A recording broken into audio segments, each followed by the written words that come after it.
Good morning, friends. Welcome back. I'm back in my usual morning walk in one of the quiet villages near our community.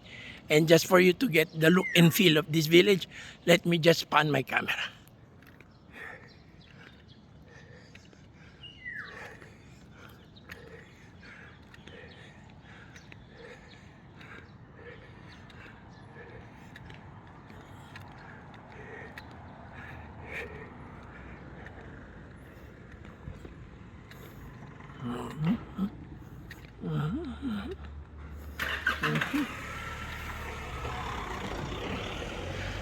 As you can see, I'm literally walking in the middle of the street.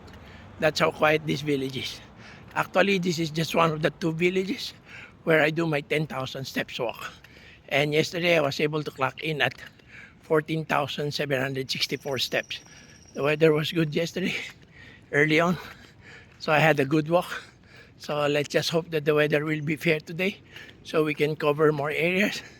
And let's see how far my feet would bring me and how many number of steps will I be able to clock in today. Okay? See you and have a nice day.